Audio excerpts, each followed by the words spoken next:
Typo with integrity. Integrity is spelled, guys. It's spelled wrong? Yeah. It's in. Oh my God. In Tegrity. The E and the R needs. Can you do that, Caroline, in the background real quick? I had my Grammarly on too, and it must not have caught that. I'm going to perspire now. All good.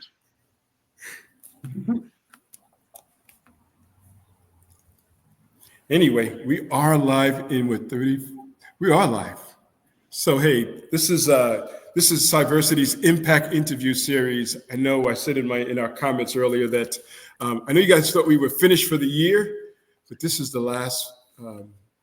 This is the last interview we're doing, and we're so pleased and we're so blessed to have the co-founder of CYVERSITY, Devon Bryant, on this call with us, interview with us today.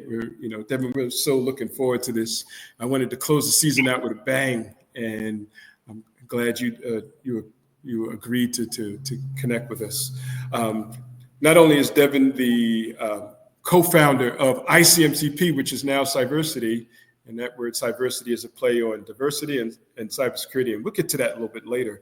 But Devon is also the global chief information security officer for Carnival Cruises, a huge undertaking. We're going to get to that later as well. Caroline, could you move to the next slide? I just wanted to, for folks that are not familiar with CYVERSITY, just give you a quick background on who we are and what we do. CYVERSITY, since its formation a little bit over 10 years ago, came together, a whole group of guys, and we're going to talk about that too, to achieve the consistent representation for women, traditionally underserved communities, and in my terms, that kind of means folks from Appalachia and folks from Brownsville, Brooklyn, all of us together, and veterans, and focus on helping them find their path, their way, and their direction in their career path in cybersecurity, in the cybersecurity industry. And we do that through programs, and most of those programs are designed to help them through their training process.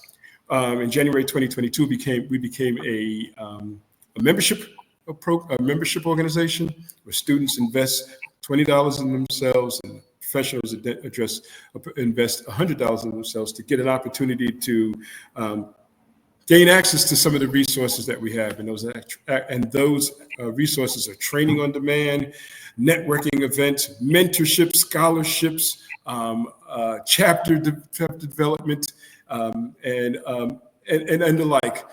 Go to the next slide too as well, and so you'll see that there's quite a few things that we do that are focused on providing benefits to our members and to our sponsors and to our partners. You could take this all down now, Caroline. I'm just going to get back to Devon.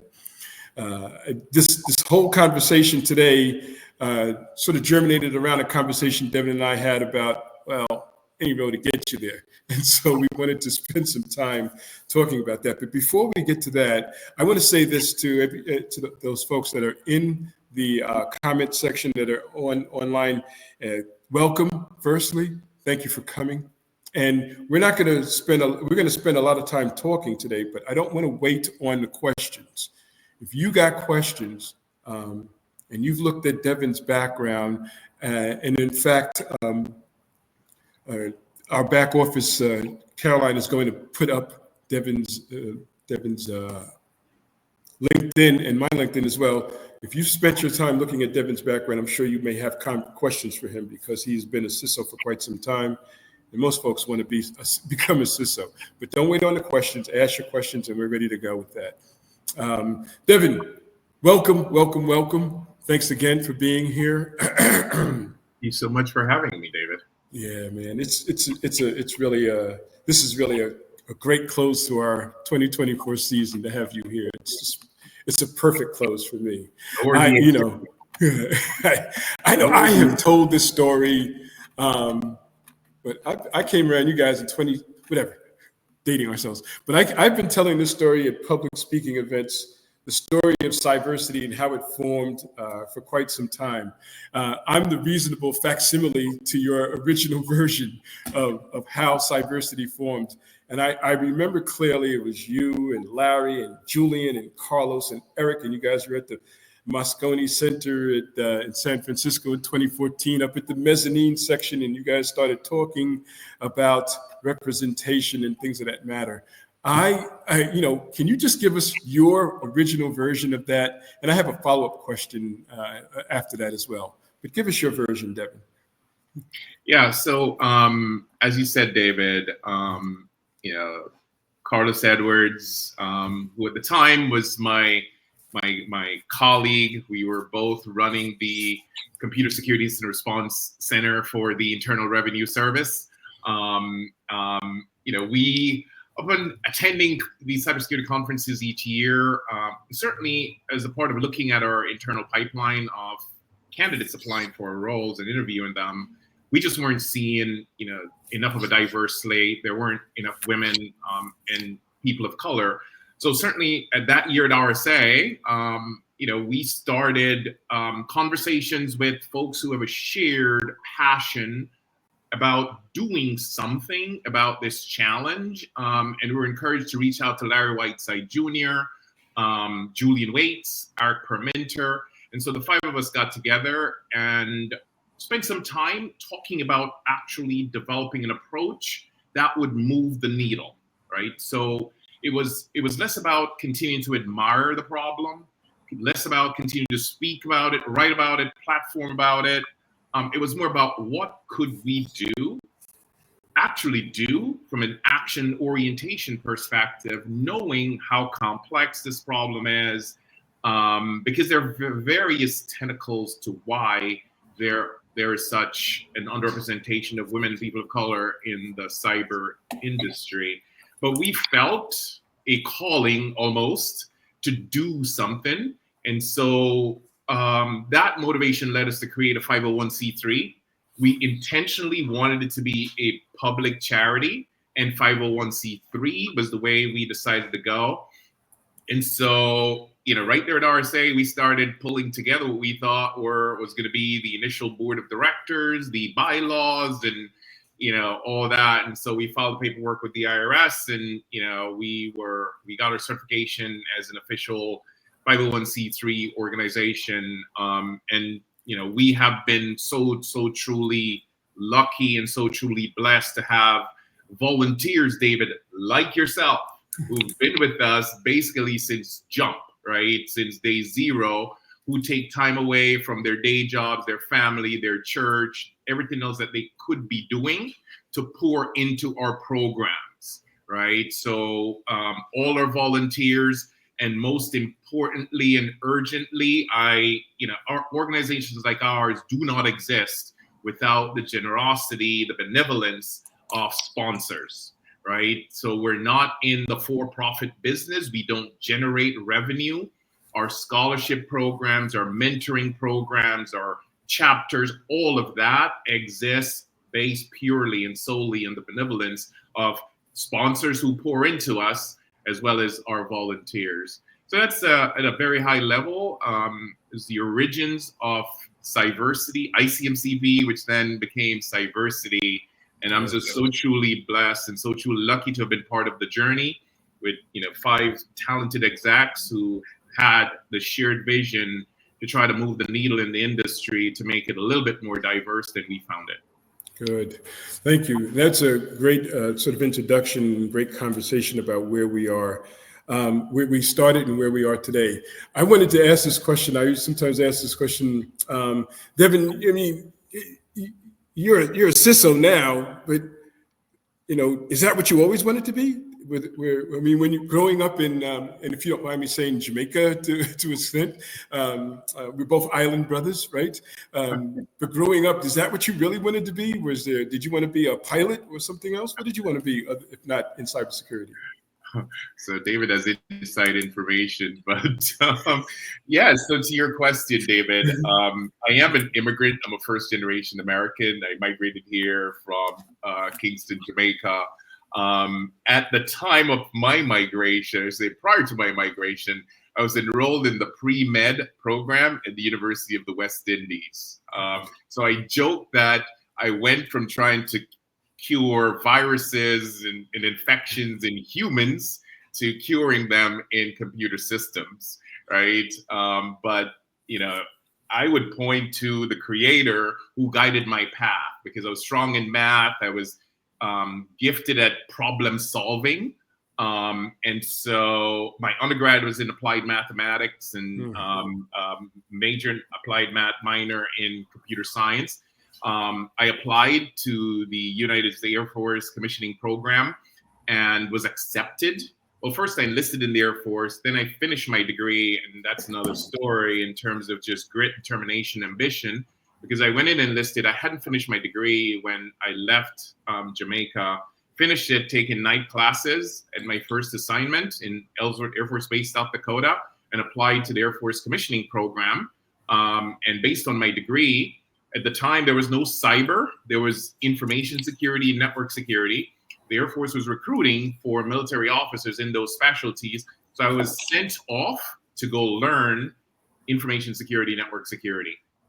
And basically the rest is history, right? So, after leaving the military, I was building security operations centers for a number of consulting companies, and went to the IRS to build their first security operations center. And that essentially started my career. But to your point, David, CISO didn't exist. We are a little bit more mature or more seasoned in our years. Yeah. So I would say, CISO and cyber as practice areas and titles didn't exist, right? When we were, going through our matriculation. So, it was more, network engineer and information security officers, if you will, back then. But yeah, I didn't have CISO on my vision board when I was in my 20s or even in my 30s, right? When do you think that whole title of CISO sort of came to the forefront, and then folks began to recognize it as the leader of a security operations or a security team? When do you think that came about? Oh, wow. I would say probably in the 2000s. I think it really got hyped overly probably in the 2010 time frame, I would think. Sure. Certainly, would have to give shout outs to, the first CISO who actually bore that title, in Steve Katz, who was a mentor of mine. Steve was a very dear soul, and he was actually dubbed as the first CISO at Citigroup at the time. And he was just a great leader, great coach and mentor to so many of us across the industry, and certainly many of us as his past. Yeah, that CISO title, it's a heavy one. What's it like being a CISO, Devon? I've talked to a lot of. I know a lot of you CISO type guys, right? And have a great friendship or a great network of CISOs, and the conversations about being a CISO vary. Lots of positive things, lots of challenging conversations. Give us your rendition, if you will, of what it's like to be a CISO. Yeah, so it's a huge responsibility. As they say, with great power comes great responsibility. So it is both very rewarding and very challenging, and certainly not for the faint of heart, right? Because at the end of the day, you as the CISO is basically the guardian of your organization's trust, right? So you have to constantly be balancing, technical expertise, business acumen, crisis management, and each of those, depending on the day, right, are equally important, right? So definitely, it's not for the faint of heart. Does pull on different muscles, and certainly, with the importance of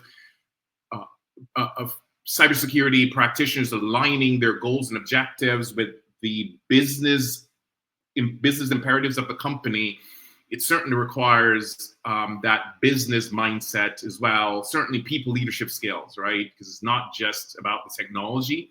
You have to be skilled at leading people, leading team, collaborating and communicating across organizations, driving business results. So it does pull on a number of different muscles that, those just don't come overnight.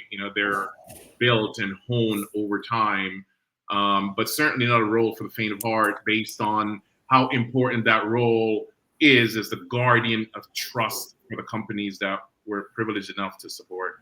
Yeah, guardian of trust. That's a big statement. Guardian of trust, because in technology, most everything starts with trust. Everything starts and begins with trust. And it sounds like this CISO position, you hear so many people say, I want to be a CISO, I want to be a CISO. The realities are this position has, as you said, great responsibility, reasonable, if not great amount of power, and there's a great amount of business acumen. If you can, if you're comfortable, can you talk to us about, and I've just sort of added this question, the relationship between the CISO and his communication or interpretation of concerns and technology concerns to the board? How does that conversation develop, grow, and inform the board of how to make the very best decisions that they need to make? So, although arguably the role does require deep technical expertise, and deep is to be defined, right? As the principal cybersecurity leader for the organization, when CISOs get into that boardroom, they have to be able to translate the Klingon, right, that we speak on a day-to-day basis with our techies into business digestible, business consumable language that the board can understand, right? And so it goes back on one of the core disciplines, the core muscles that CISOs have to be able to exercise instinctively, and it's the translation, right? How do you translate the techno-geeky speak from the frontline cyber practitioners who are steeped into triaging alerts, looking at vulnerabilities, assessing security, the security posture of the company, into business consumable risk balance terms, so the average 70-something-year-old board member can consume and make sense of, right? So the communications and communication skills are vital in this role, as is, again, some degree of technical depth and technical expertise, because it's incumbent upon the CISO to be able to communicate in the language that the board can understand, the board of directors can consume, and for it to make sense to them, and for CISOs to be able to make that translation easily, smoothly, and efficiently. So it's not just tech speak, it's business speak. It's understanding the evolution of a product from concept to customer. And when you're doing that, you're talking to, as you just mentioned, you're talking to a board person that's really focused not on the technology, but just the consumer level, the consumer part of the business. Well, yeah, and even more so, right? We think about what are the responsibilities of boards of directors, right? They have a fiduciary responsibility, a duty of care. They're looking at it through those lenses, right? So, when you have those conversations, you have to think about the perspective that they're operating from, right? So certainly when I hear about the cool techie stuff, at the same point in time, in the back of their mind is their fiduciary responsibility, right? To the stakeholders of the company, their duty of care, and their other, related duties that they have to exercise. And so you have to make sure your message is resonating with them, right? In the format, in prose that they can interpret and digest in order to be effective. Sure. Now, being a CISO, this just, as you said earlier, this just didn't come out of thin air and now you're a CISO. There's been an evolution for Devon to get here. And that comes back to our sort of conversation. Will any road get you to be a CISO? I'm serious, Devon. I've heard people that are just starting in technology saying, I want to be a CISO. It's like, I think it's great. And then we begin the conversation about what it takes to get to that perspective, to become a CISO. I know in our previous conversation, we said, well, does any road get you here? Will any road get you here? Or is it a prescribed program or prescribed approach? What's your take on getting to become a CISO and all that it takes to be a CISO? So to your point, I would never crush anybody's dreams. Fresh out of college, they want to be a CISO. I'm like, go for it, right? If that's on your vision board, let's then double click on how do you get there? What are some of the key building blocks to get you there, right? So yeah, I completely agree with you on that stage, on that point. Also echoing your point in that there is no single approach, right? There is no cookie cutter approach that everybody should, or path that folks should follow to get to the CISO chair, right? I would say when we think about, what are the attributes of a successful C-suite executive, right? So think about that, right? So although you have information security in your title, right? The first letter in that acronym is chief, right? So chief puts you into the C-suite, right? So at the end of the day, you are a part of the operating committee, or your direct report to members of the operating company of that company, right? So you are a ranking executive for the company. And then that then double clicks, strip your discipline aside, right? For instance, you could be make it CXO, right? So the CIO, CTO, CFO, CHRO, all those people are also C-suite executives. So strip the titles and the disciplines aside, look at the executive core competencies that are required, right? Executive core competencies, you have to be able to lead people, right? You have to be able to lead change, which is so critical in our discipline, right? You've got to be able to deliver business results, right? You have to be able to communicate, right? So, I mean, and those are just a handful of what we considered executive core competencies for any C-suite exec, right? And you notice I haven't mentioned you've got to be able to understand the reverse engineering of malware. You've got to be able to understand how to quickly prevent, detect, contain. None of that, right? That is critical. That's part of your delivery of business results, and that's critical to your domain. But you have to be able to also nail the executive core competencies that are required to be effective in that role. Leading people, leading change, delivering business results, conflict resolution, certainly communication, collaboration. All those are critical core competencies that, in addition to the core of your discipline, right, you have to be able to represent well as a C-suite executive in that company. Right. Now, accruing those skills, right? You think about that then in the context of the conversation where we started, right? You're fresh out of college, you want to be a CISO, right? Or, thereabouts, right? How do you accrue those ECQs that I just mentioned, in order to really prepare you to be a C-suite executive in whatever company you're supporting, right? And a lot of that takes a lot of intentionality. It takes not just depth of experience, but breadth of experience, right? It certainly takes you pouring into yourself, getting, academic training, certain educational training, certifications. Yes, those are important, but they're not completely necessary. Yes. Let me just leave it there, and we could go down a rabbit hole and whether the whole is right? But yeah, you got to be a continuous learner, right? Certainly you got to learn the trade, not the tricks of the trade, and a lot of what I'm covering there takes time, right? Sure. Probably not realistic to think you're going to graduate college and the next day you're going to be a CISO at a global multinational in the Fortune 100. Probably not realistic. Yeah, and I think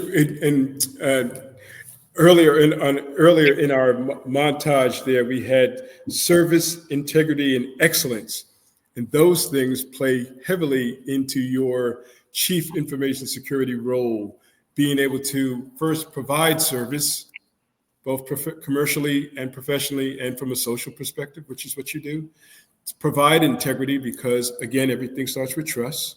And then, of course, provide excellence because if it isn't as excellent as it can be, and of course, we know nothing is 100%, nothing is 100%, you're going to provide the excellence that will support the customer. I just wanted to say to folks that switched over from the Google Meet, I'm interviewing Devon Bryant.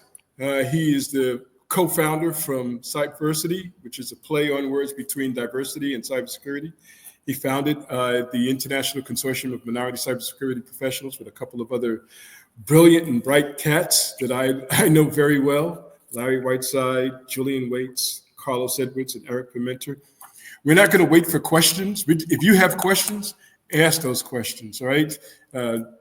His history is replete with accomplishments from the engineering and from the leadership and from the executive management portion of his life, and from leadership in developing a non-for-profit. So ask your questions. I'm sure that they're out there. We don't have to wait until the last 15 minutes to ask questions. Devon, you've got some military background too. Were you getting ready to say something, sir? Yeah, I was just gonna double click on the 3 core values that you mentioned, because those are, interestingly enough, those were instilled in me, and this is where you're going, so perhaps it's a great segue.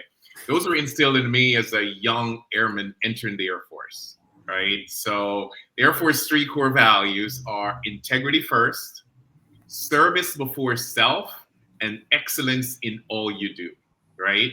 And if you think about those 3 core values, they're not necessarily military linked. Right. So I've actually internalized those for the most part as much of my core values. Right. My North Star. Right. Because integrity first means that your word is your bond. People can trust you. And it's critical for the folks who you report to, your leadership team, as well as the people who report to you as the CISO, to be able to trust you, right? So integrity first, you've got to operate in a position of integrity, right? If you don't, if your integrity gets challenged, you are compromised as a leader, right? So integrity first is a core value that I internalized from my time in the Air Force, going back to 1988 when I first, raised my hand and swore.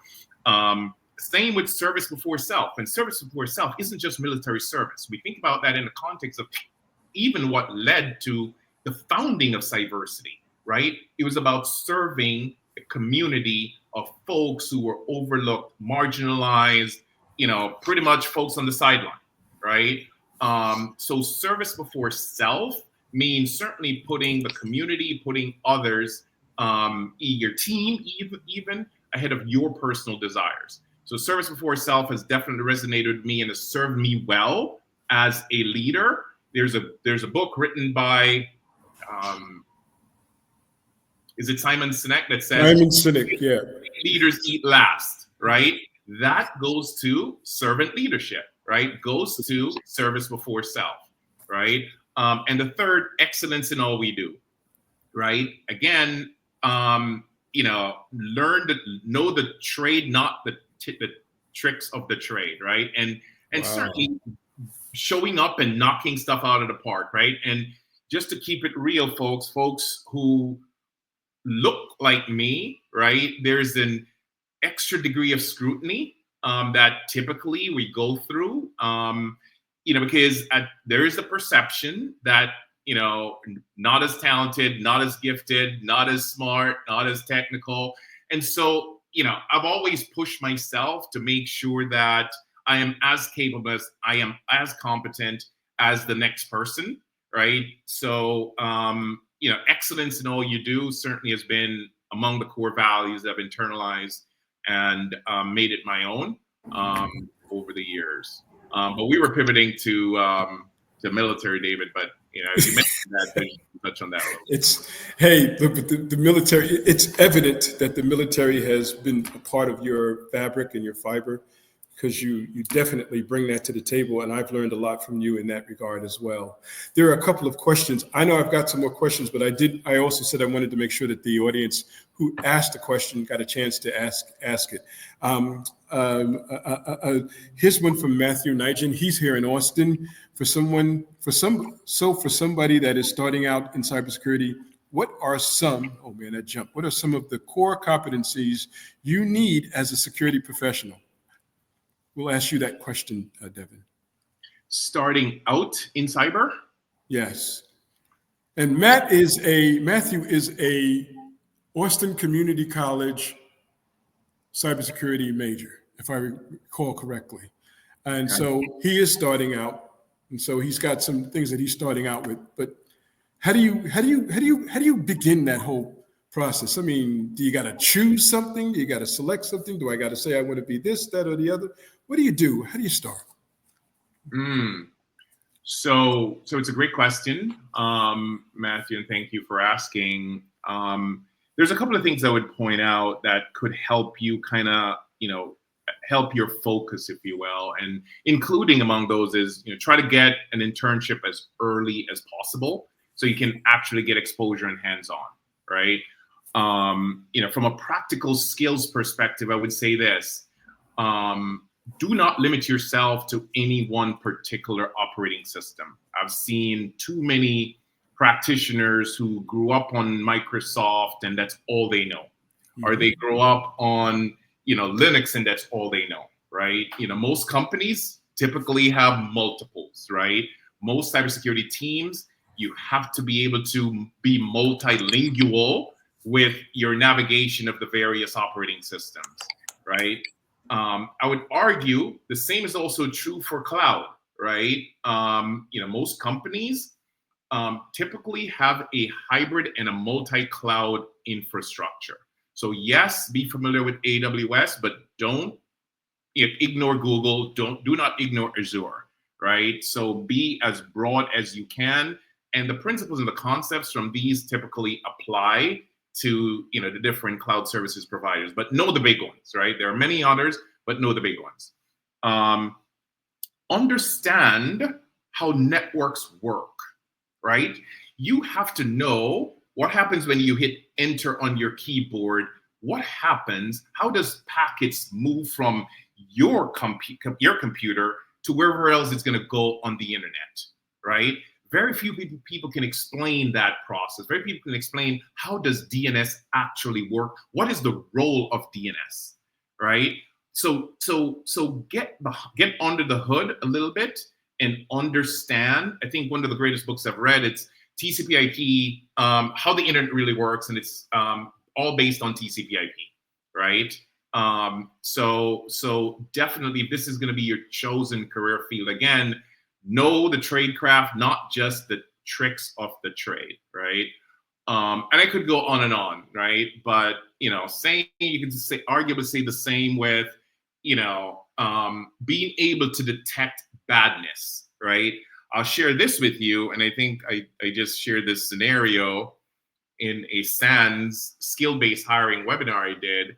One of the things that I would routinely do, especially when I'm hiring SOC analysts, I will give them a Linux machine and open it at the command prompt and ask them to step me through the commands you would type to determine whether or not this machine has been compromised, right? And I would give them the same on a Windows machine, right? And you'd be surprised how many people with a whole bunch of certifications and degrees behind their names just freeze, right? So it's the practical hands-on stuff, right? Know the tradecraft, not just the tips and tricks of the trade. And you don't need to spend a whole bunch of money to build a lab at home anymore. You can do a lot of this online with free accounts from each of these providers. So I don't know, that might have been too much for you, Matthew. Hopefully that helps a little bit. We can always use more from you, Dev. You know that, right? You can always get more. There's another question that just came up from a Christian Young, pivoting off of one of the ECOQs. How do you continuously foster innovation and forward thinking within your role to stay ahead of emerging trends and maintain a competitive edge in security and creativity? I hope I read that with the proper annotations. So I mentioned earlier in terms of the importance for CISOs to be business aligned, right? Certainly not in the business of tech for the sake of tech because cybersecurity does not make money for companies, right? Especially if you're in the private sector. If you're in the, if you're more mission focused, if you're in the defense sector, military or thereabouts, you are mission focused, right? Very different intended outcomes. But if you're in the private sector, you're supporting a company that has a go-to-market strategy, laser focused on top line revenue, laser focused on taking out costs at the bottom line, right? And your cybersecurity strategy has to be aligned with where the business is going, right? So what does this translate to in terms of your question? It translates to you being risk balanced and pragmatic in your approach as a CISO, right? Knowing that at the end of the day, unless it's very egregious, right, to where you would be compromising the integrity of your role and your personal integrity if you were to sign off on the company doing something really risky, right?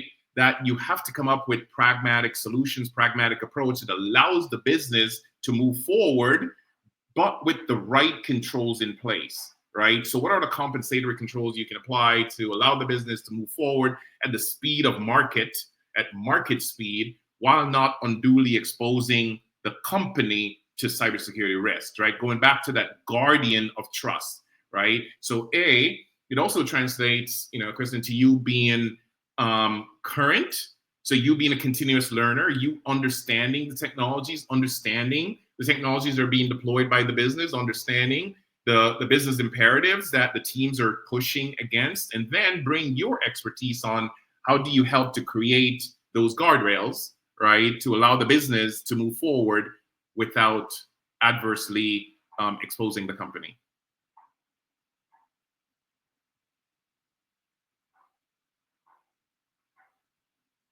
I think you're muted, David. I'm on mute. Sorry about that. I'm on mute. Thanks very much, Devon. I saw another question from Matthew was asking, I sort of skipped down in the questions, and he was asking about the internet.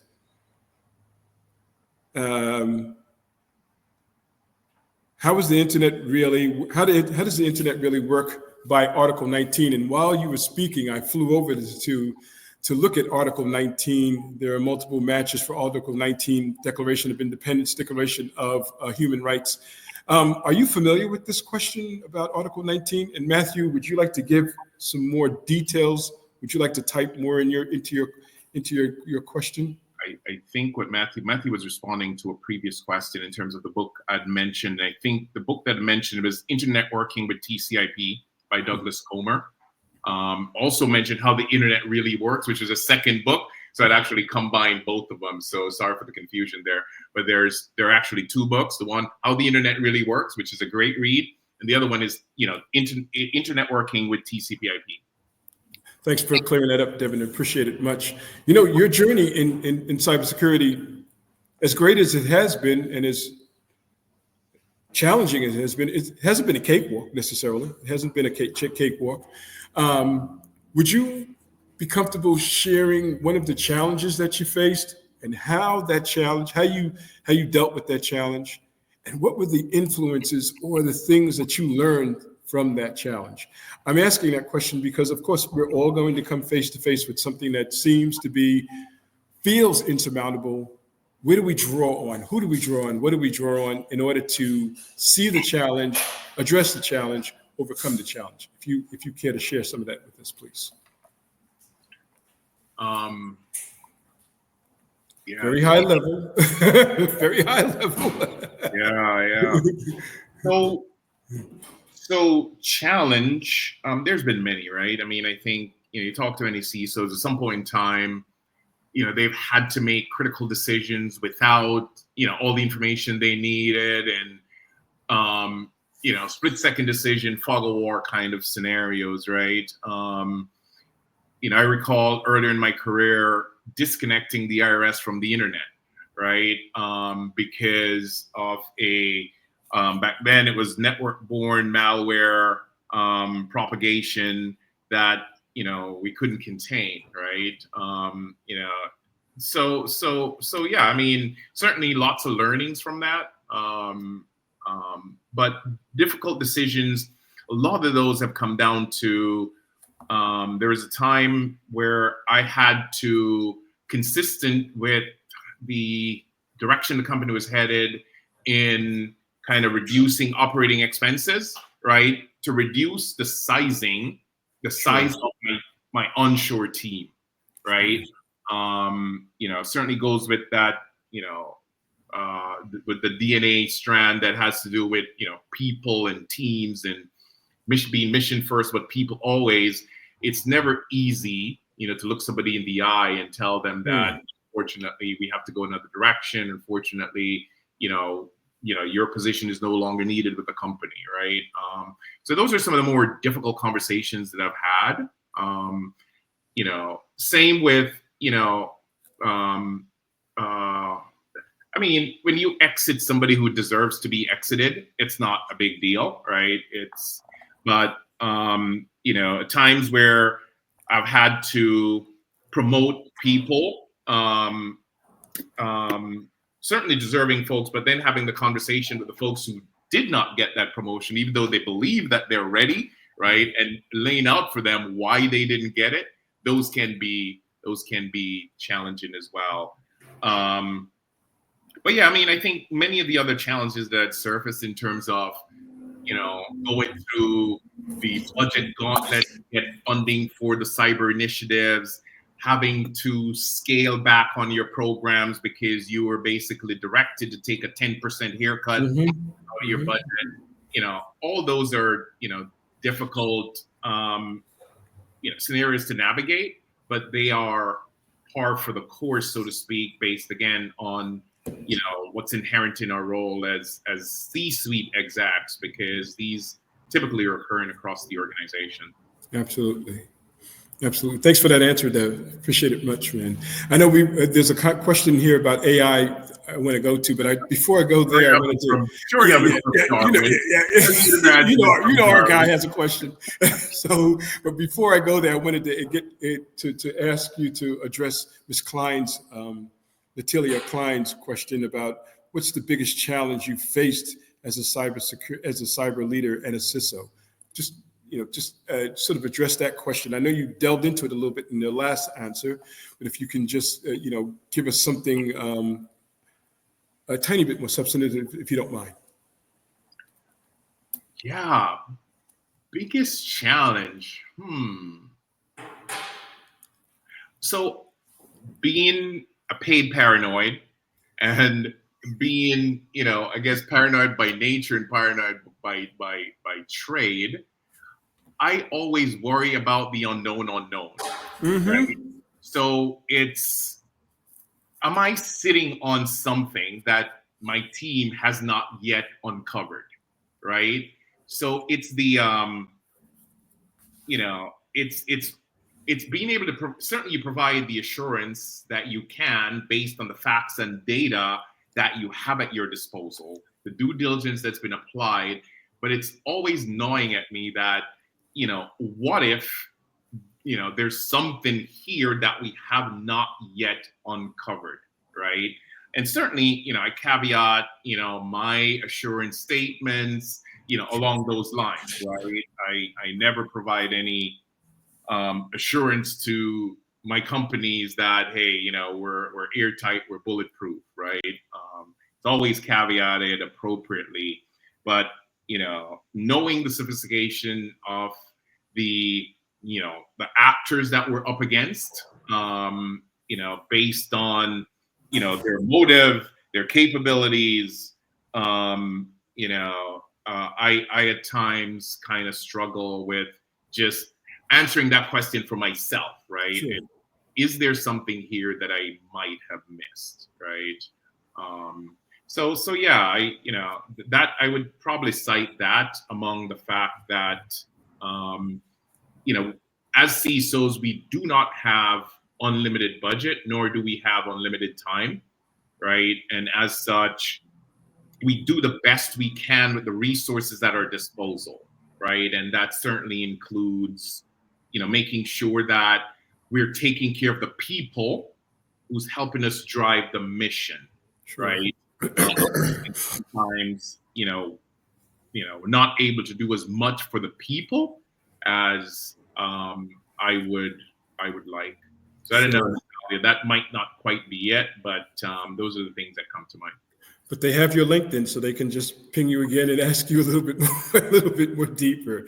And going back to your one point about the adversaries, along the lines of the unknown, right? It's it's how do we plan for, how do we equip ourselves, equip our team, deploy measures for what might be coming at us over the horizon, sure. Right? So it's that too is something that I spend a lot of time noodling about, because in many instances, you could argue that we're fighting yesterday's war, right? Because much of what we have implemented and will continue to implement is based on stuff we already know about, right? And perhaps we'll get to some of this with the AI questions, but what looms over the horizon that we have not yet seen that could cause our companies to have a really bad day, right? Sure. Age-old game of cops and robbers, right? As much as we do as defenders, the folks we're up against are also innovating, right? They're also finding, cooler, sexier, more stealthy ways, right, to disrupt, destroy, and circumnavigate the stuff that we're putting in place, right? So yeah. That aspect of it, Natalia, also worries me. Not to mention that they're hugely diverse.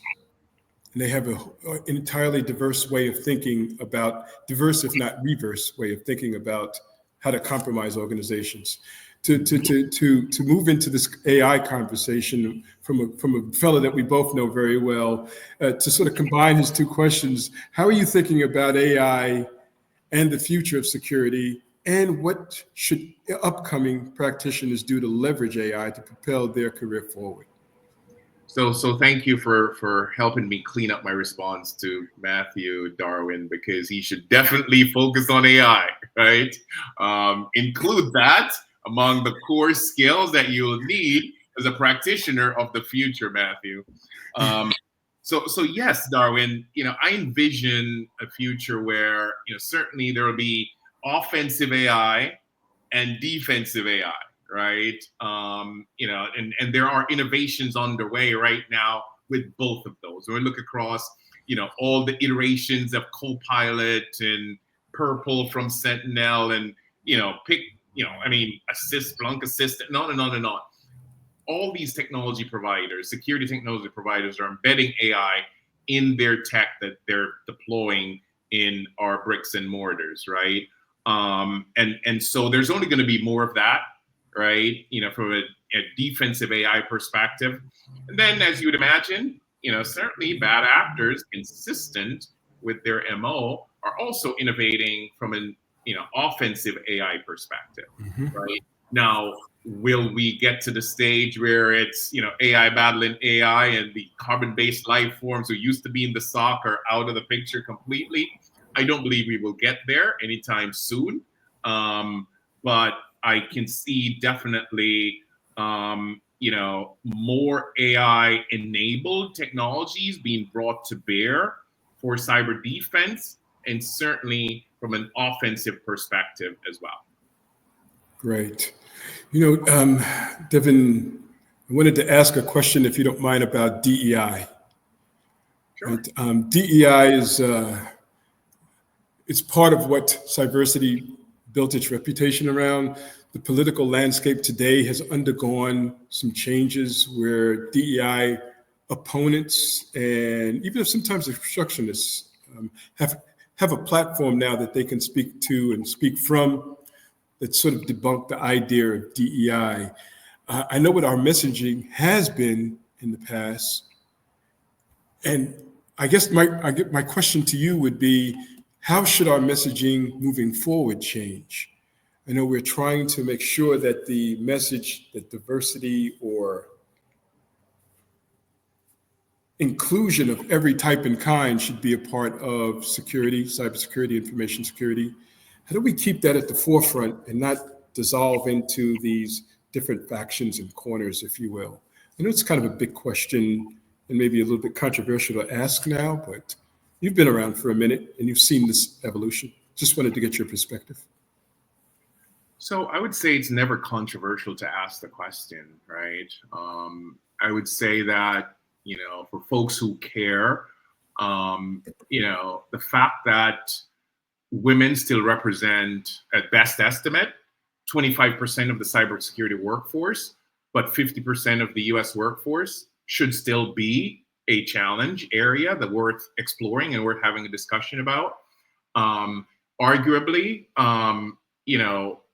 Black people, brown people, are similarly underrepresented in cyber compared to their representation, across the country. So the mission that engendered the creation of Cyversity was try to help to bridge that gap, right? And that doesn't change, irrespective of political moods, sentiments, and what's going on, at the national consciousness level, right?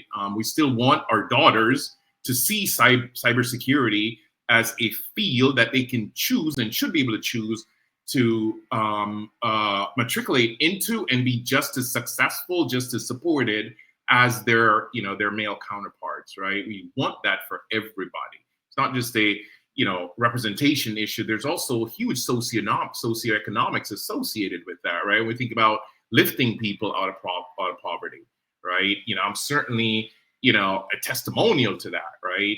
Coming from where I did in Kingston, Jamaica, to where I've been lucky enough, privileged enough, blessed enough to be operating now. So the case for DEI, is still pretty valid, and certainly efforts to helping to tackle that divide should continue, irrespective of political moods and sentiments. The point you made earlier is spot on, right? So the bad actors, they don't care, right? About they are very diverse, right? We think about who is typically behind the scenes in many of those hacking groups, right? And we know there's so many studies that have proven that diverse teams win, diverse perspectives matter in driving business outcomes, right? So yeah, I would say that although much progress has been made, David, there still remains a lot to be done. Sure.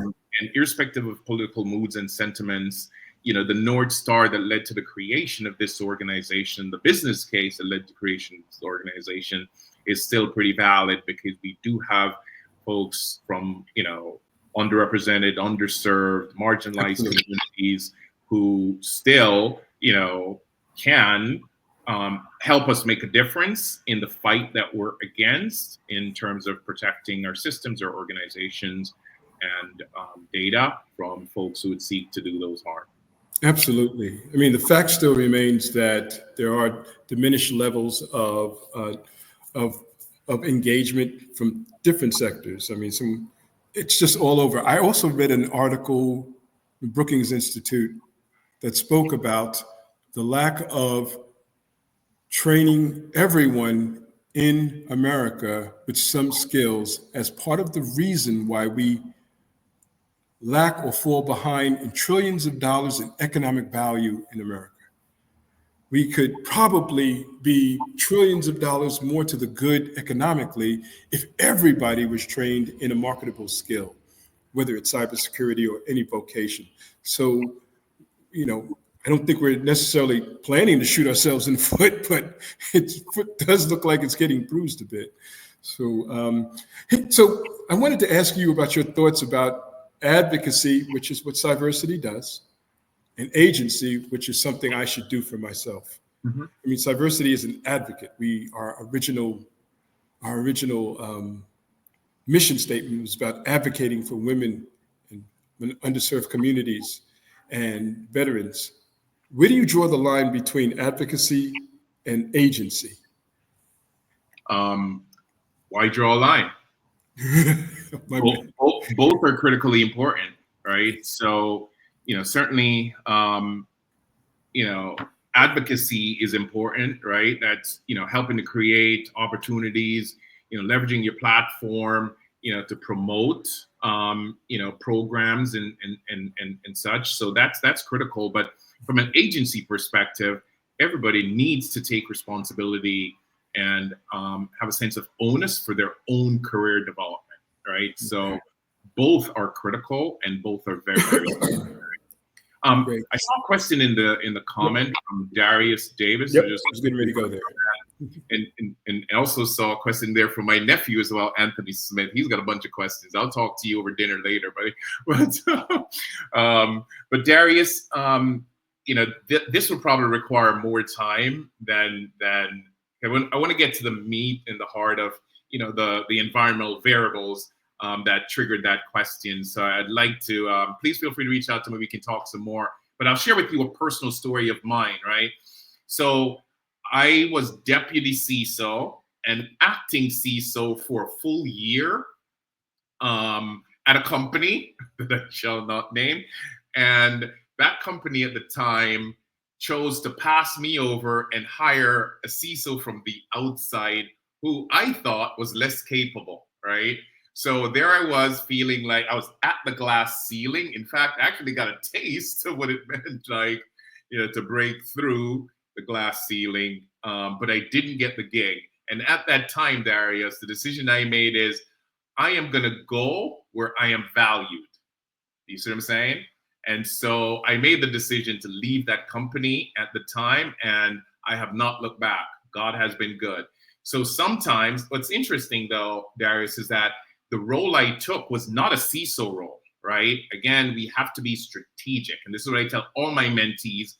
Sometimes your best move might not be the one that you think you should be chasing. It might be something that, from a perception perspective, could be like you're taking a step back or you're taking a lateral, but you're playing chess. You're thinking 3 moves ahead, right? So I took a role that was essentially a lateral for me, but what that role was doing, it was placing me in an environment, in an industry that was going to allow me to grow, and grow I did.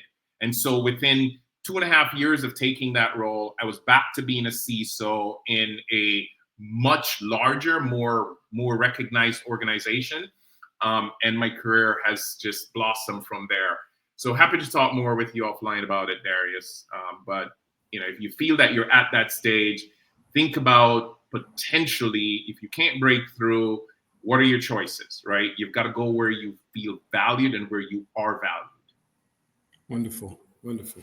I wish I was going to be at that dinner with you and Anthony, but we'll leave that for another time. Devon, we've got about 4 minutes left. I wanted to just leave 4 minutes or some time for you just to share with those that are here. There's quite a few people in the chat. You certainly brought a lot of people to our door today, to Impact Interviews, Cyversity's Engaged Impact Interview door today. I just wanted to leave you with some time just to share, Devon, in whatever perspective you want to, with the folks that have come here to talk to you today, listen to you today. Oh man, I don't have a whole lot more, guys. I feel that, David mentioned this earlier, that he and I both are immigrants to this country, and I wouldn't be where I am if it wasn't for, as they say, I didn't burn the midnight oil, right? So the grit, the determination, the ambition, the taking care of what I needed to take care of before I took care of what I wanted to take care of, right? So do the things you need to do before you do the things you want to do, right? So nothing comes without hard work, right? So I'm not going to tell you guys anything that you don't already know, right? Certainly it's important, again, I go back to integrity, I go back to service, I go back to excellence, and especially that excellence part, right? When you see stuff percolating, you're reading the tea leaves, right? And it's a trend, it's a direction that industry is taking that you're a step removed from, figure it out for yourself, right? You don't need to wait for a class to teach you something you can teach yourself, right? I am truly, truly lucky, truly, truly blessed to be where I am today. I am truly lucky to have been part of the journey, the story that's Cyversity. I have seen the lives we've been able to touch, the changes that we've been able to make as an industry, and a lot of that's just come from, being, service oriented, making sure that I am reaching back to lift up as I rise, right? Because I wouldn't be where I am today if I didn't receive a lot of blessings, a lot of mentoring and coaching. And I would say this from people who look nothing like me. So it's important that we keep that in mind, that your mentor doesn't have to always look like you, because I wouldn't be where I am if I didn't have allies in my life. And I'm just happy to have been able to pass much of that on through the mentorship program at CYVERSITY. And with that, thank you so much for having me. I think we're at time. I think we are at time. And Devon, hope to catch you on the golf course. I look forward to that. Hey, everybody, thanks for coming. Really appreciate your time. Appreciate you taking the time out of your day today to be here and listen to Devon Bryan. We had a great time. We asked Devon Bryan, he answered, and I think we learned a lot. I even learned some things today, Devon, about you that I didn't know. So blessed and so happy to have been part of this journey with you through CYVERSITY, and looking forward for more to come. We'll be catching up with you down in Florida on the course, buddy. I look forward to it. And thank you again, David, for all you do and all our other chapter leaders and all their CYVERSITY volunteers and members out there. Thank you, guys. Absolutely. Hey, look, you guys use those LinkedIns that you saw up there to connect with Devon, to connect with some of the other folks that had their LinkedIn up, and let's get together. Hey, everyone, thanks very much. Caroline, you can take us out. It'll be great. Appreciate it. Everybody. Cheers.